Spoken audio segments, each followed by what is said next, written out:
या उसे परमेश्वर ने अभिषेक किया था? आप मुझे बताइए वो किस तरह खड़ा हुआ था? परमेश्वर ने उसे क्या किया था और किसके द्वारा किया था? शमूएल नबी के द्वारा परमेश्वर ने उसका अभिषेक किया। और वचन कहता है कि जब वो परमेश्वर के साथ जुड़ा रहा, जब तक उसने बड़े बड़े राजाओं को मारा और उसने बड़े बड़े राजाओं को जमीन पर ला दिया, क्योंकि परमेश्वर का अभिषेक जो था उस पर था और परमेश्वर का आत्मा उसके साथ था।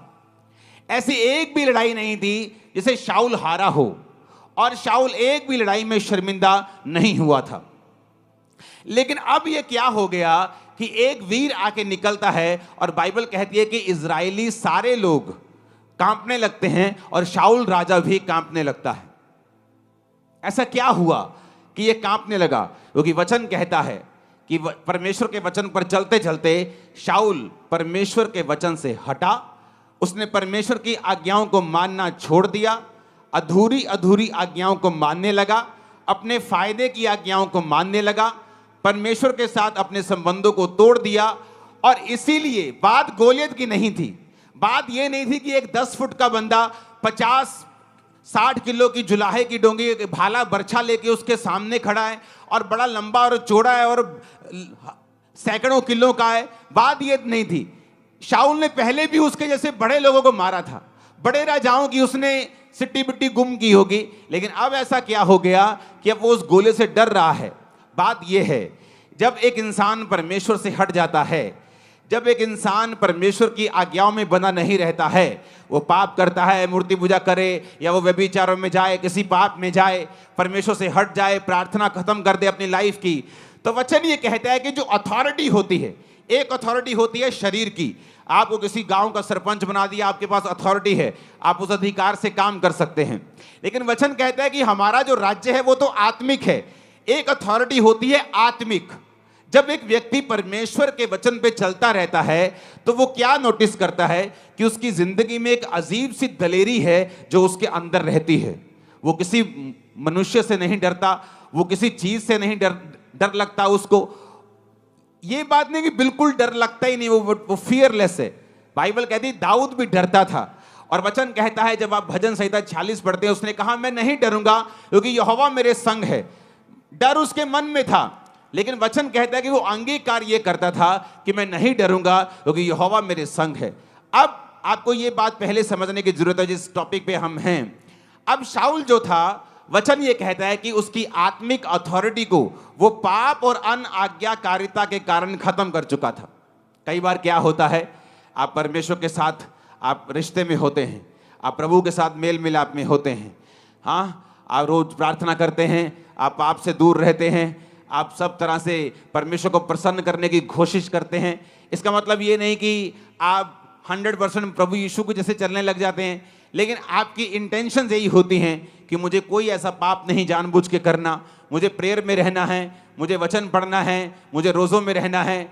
और इस तरह से जब आप परमेश्वर में चलते हैं, एक अजीब सी स्पिरिचुअल अथॉरिटी आपके साथ रहती है। जब दो व्यक्ति दोनों चर्च में आते हैं, एक आत्मिक अधिकारों के नीचे है, वो परमेश्वर में चलता है, वो प्रार्थना करता है, वो प्रभु के साथ अच्छे संबंध हैं। ये नहीं, फॉरेन के लोग मैंने देखे हैं, अच्छा संडे डबल दिहाड़ी मिल रही, संडे ज्यादा डॉलर मिलते काम करने के, तो संडे काम करते, कहते वचन हम कोई बात नहीं आके ऑनलाइन सुन लेंगे। वो पैसा नहीं इकट्ठा कर रहे, वो श्राप इकट्ठा कर रहे हैं कि संडे डबल दिहाड़ी मिलती है, संडे टैक्सी का काम अच्छा चलता है, तो संडे प्रभु को छोड़ दो, कोई बात नहीं ऑनलाइन सुन लेंगे परमेश्वर क्या कहते हैं। सिर्फ ऑनलाइन सुनने से सब कुछ नहीं होगा। कई बार आप जब परमेश्वर की हुजूरी में आते हैं, आपको प्रैक्टिकली परमेश्वर वो ग्रेस देता है, अनुग्रह देता है, जिससे आप अपने जीवन की मुश्किलों से और अपने जीवन के प्रॉब्लम से और उन फाइट से बाहर आ सकें जो आपको घेरे हुए हैं। और वो ऑनलाइन रह के नहीं आते। ऑनलाइन है, कभी साल में एक मीटिंग मुझे कहीं बहुत इमरजेंसी जाना पड़ रहा है तो मैं ऑनलाइन देख रहा हूं। उन लोगों के लिए ऑनलाइन है, फौजियों के लिए ऑनलाइन है, जिनको मालूम है कि हम अपना चौकी छोड़ के कहीं जा नहीं सकते, उन लोगों के लिए है। बाइबल कहती है जब आप अधिकारों से भरे होते हैं, फर्क कहां लगता है, एक व्यक्ति जो अधिकारों से भरा हुआ है और सही तरह से प्रभु में चलता है, दूसरा भी चर्च आता है कभी कभी, कभी कभी प्रेयर कर लेता है, कभी कभी पाप कर लेता है, कभी कभी शराब पी लेता है, कभी कभी कुछ कर लेता है।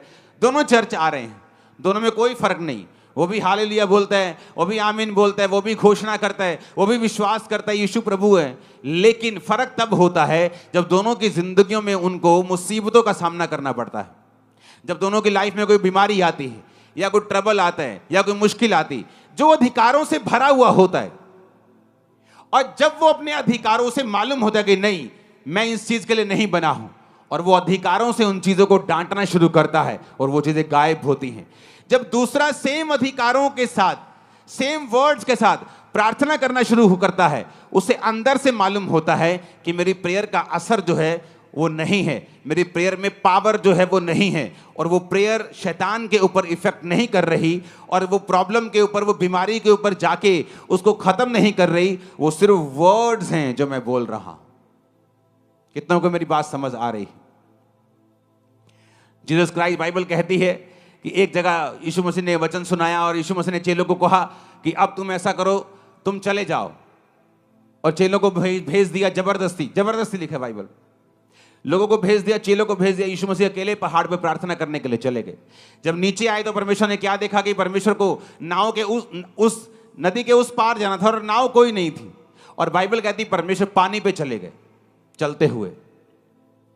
ये क्या था? ये एक स्पिरिचुअल एक्सरसाइज, अथॉरिटी थी जो परमेश्वर ने उसको एक्सरसाइज किया।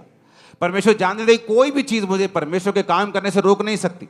अगर नाव नहीं है तो मैं नाव का इंतजार नहीं करूंगा। अगर मुझे जाना है प्रीच करने के लिए तो मैं पैदल चल के जाऊंगा। ये क्या था? ये अधिकार था। कैसे आया?